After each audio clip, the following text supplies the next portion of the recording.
Welcome to this explainer.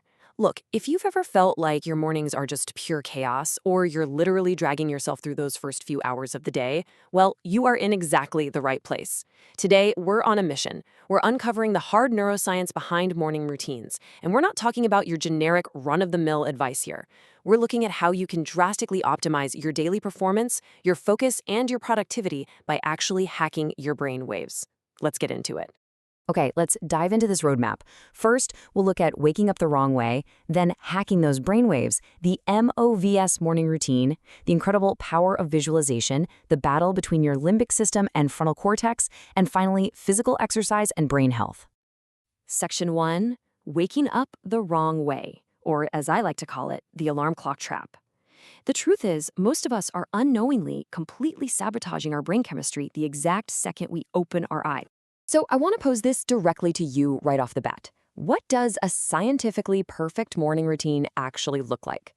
Just think about what you did this morning. Did you instantly reach for your phone to scroll emails or maybe, hit snooze like 3 times? I want you to compare your current habits to what science actually demands from us if we want to be operating at peak performance. To really grasp this, we've got to look at the foundational hardware of the mind.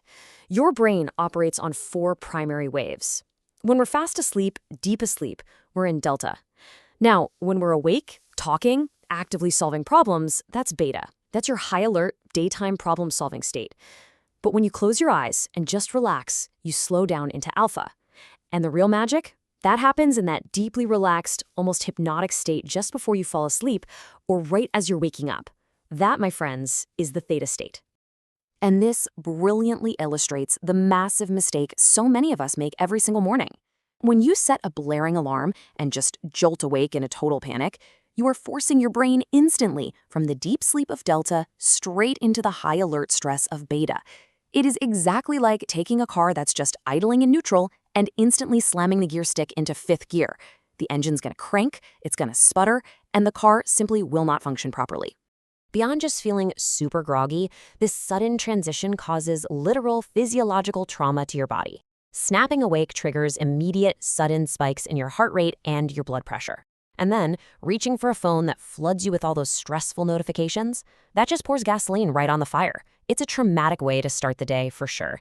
It leaves your brain scrambling to catch up, and that completely tanks your ability to focus and perform for the rest of the morning.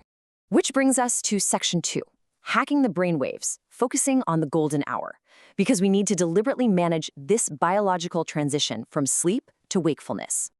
Think about it like this. You've just spent roughly 8 hours deep in that delta state. When you naturally wake up, you absolutely shouldn't jump right to beta. You want to protect those first 5 minutes. During this super crucial window, you are bridging theta and alpha. This is a highly suggestible, programmable state for your brain. You want to use this 5-minute bridge to set your intentions, process autosuggestions, and just visualize what you want to achieve for the day, the week, or the year, well before those fast-paced beta waves totally take over. And once you are actually out of bed, the very first thing you need to do, before you even think about pouring that cup of coffee, is get out into the sunlight. Deep inside your brain is this tiny control center called the suprachiasmatic nucleus, which regulates your entire circadian rhythm. Morning sunlight enters your eyes and literally activates this nucleus, kickstarting your entire chemistry naturally. It gives you sustained, focused energy. Caffeine, on the other hand, just forcefully adds more beta waves to a brain that might not even be ready for them, which basically guarantees an inevitable crash later. Let the sun do the heavy lifting first. Now here is a really fascinating technique from the research to help you wake up naturally, completely avoiding that traumatic alarm clock jolt. It's called Pillow Talk Power. Because that theta state right before you fall asleep is so incredibly suggestible, you can literally prime your biological clock. Just before drifting off, you calmly tell your mind the exact time you need to wake up. I know, it sounds a bit like magic, but you are effectively programming a secondary biological system that listens and primes your body to wake up completely naturally. Let's move to Section 3, the Mover's Morning Routine, our 6 steps to success.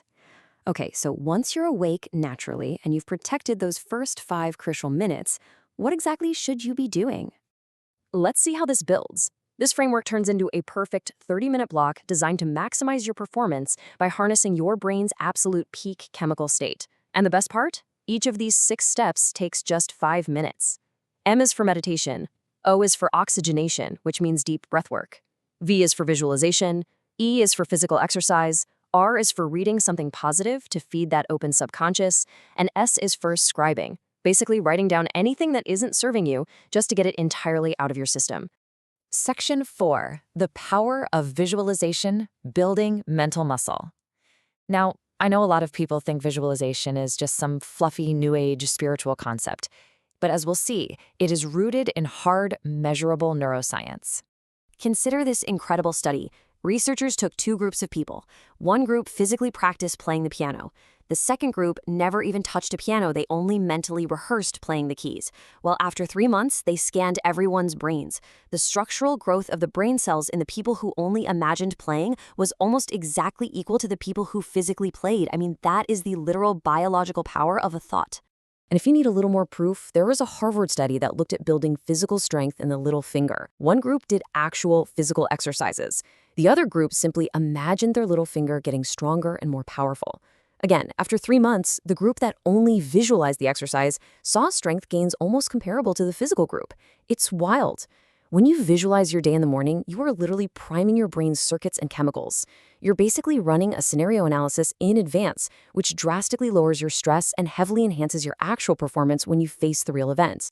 Section 5, limbic system versus frontal cortex, the hardware of habits.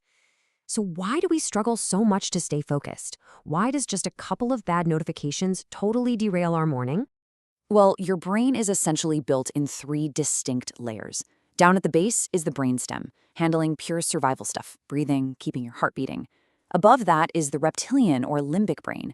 This is your emotional center, and it basically acts as this constant ancient threat scanner.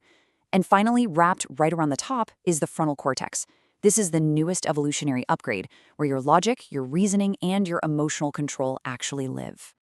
The dynamic between these 2 upper layers dictates your entire life. The limbic system is purely reactive. It operates on the 4 Fs: fight, flight, fear, and freeze. It's the voice that causes self-doubt and panic. The frontal cortex, however, gives you the 4 Cs: control, commitment, choices, and command.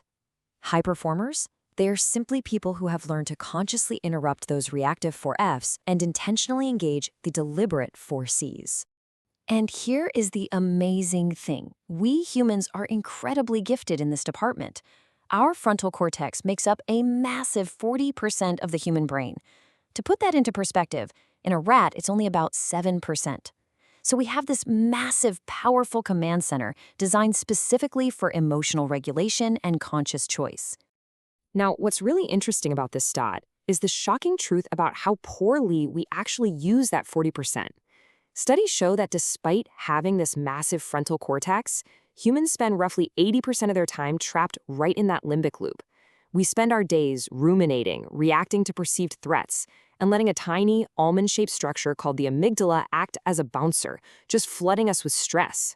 Bottom line, if you don't intentionally hack your morning, your limbic system completely defaults to taking over. Section 6, physical exercise and brain health, moving for memory. Because breaking that limbic loop requires deliberate physical action. The E in our movers routine isn't just about looking good in the mirror, it is fundamentally about neuronal growth. When you exercise in the morning, you want to include specific movements that literally force the brain to work harder. Cross-lateral training, that's where your limbs cross the midline of your body, is absolutely vital for brain growth. And coordination exercises, like simply commanding your body to balance on one leg for 40 seconds, that directly engages the cerebellum and forces your frontal lobe to exert command over your physical form. That physical command actually primes you for complex problem solving and peak cognitive performance later in the day. And check this out. Physical strength translates directly to mental resilience. A recent study highlighted in the research found a direct, measurable link between hand grip strength and neuronal strength. Let that sink in. Having a weak grip is directly associated with an increased risk of dementia. Building physical muscle is quite literally building a resilient mind and protecting your memory as you age. It's just an absolutely incredible testament to how deeply connected our bodies and our brains really are.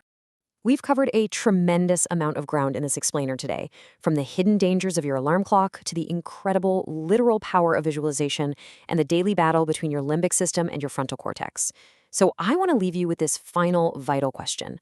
Are you going to continue letting your brain run on a reactive, emotional autopilot, or are you ready to take the wheel and master your brain waves tomorrow morning? The science is all there. The Movers framework is waiting for you. It's totally up to you to apply it. Thank you so much for joining me, and I'll see you next time.